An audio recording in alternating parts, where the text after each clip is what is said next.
there was sad news this week. Former University of Alabama and Oakland Raiders quarterback Ken Stabler passed away on Thursday night due to complications from colon cancer. Stabler was named NFL MVP in 1974. He led the Raiders to a victory in Super Bowl 11. He also served as a CBS NFL analyst from 1987 to 89. Kenny Stabler was 69 years old.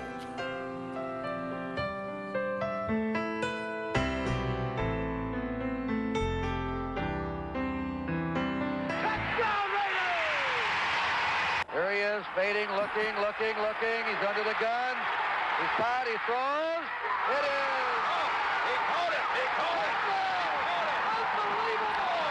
He helped guide the Raiders to their first Super Bowl championship. Now former quarterback and Bay Area sports legend Kenny Stabler has died. Sad news tonight for Bay Area football fans.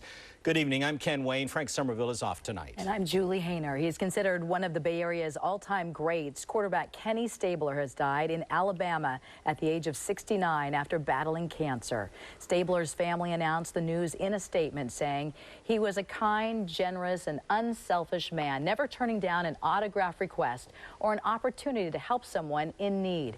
Stabler wore number 12 for the Raiders from 1970 to 1979.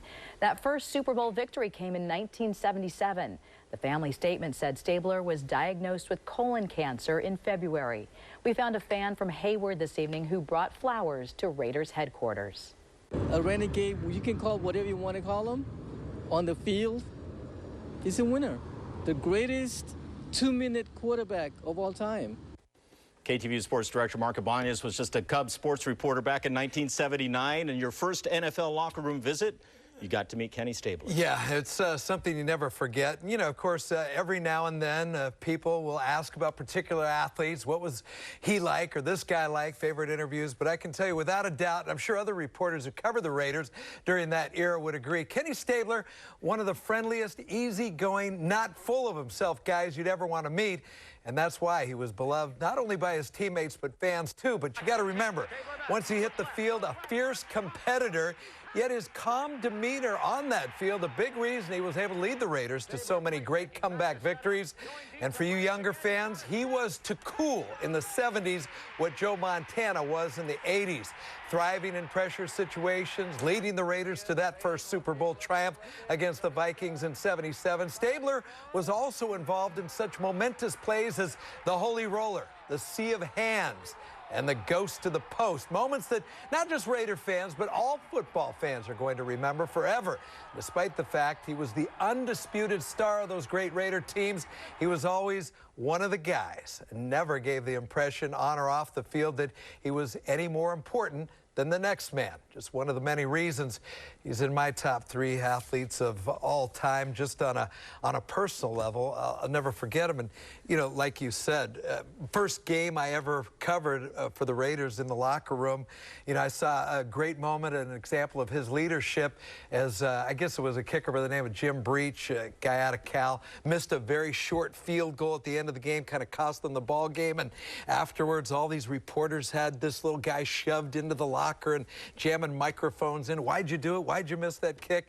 And Kenny Stabler, I'll never forget this, got out of the shower, just had a towel wrapped around him, and he said, leave him alone. If I hadn't played such a lousy game, you wouldn't need him to make that kick. Come over to my locker, I'll answer your questions. And, you know, he took all the heat off a young kicker, and to me, I thought right there, you know, that's what leadership is all about. That's what a great quarterback does. And you know, he's just not an athlete you see every day. They don't come along very often. You know, and you were talking about his connection with the fans. I know back in the day they had their training camp up in Santa Rosa, right. And I've been hearing stories from Facebook people and stuff about those days, how they would go out and just hang out with these players and have a good time. I mean, you don't see that today. Very interactive, like I say, always was just like he's one of the guys, nothing special. I remember one autograph session I was at, I was kind of the MC at the event, and there was a line of Raider fans, you know, just about around the block, and every one of them had a story as they came up to get their memorabilia signed, and he listened to every one of them, and it was almost like he was acting like, you know, never heard this story before. You know, I remember that game and made eye contact, signed everything they had, and that's just who he was. He wasn't putting on an act. that was who Kenny Stabler was. And like I say, there just aren't many guys like him. I truly miss him. And I think once the mourning period ends, just the thought of him and what he brought to football on and off the field, going to bring a lot of smiles to a lot of people. He made a big impression on many people, no including question. you over some 30 years. From the very get-go. Right. Thank you. Thank you, Mark.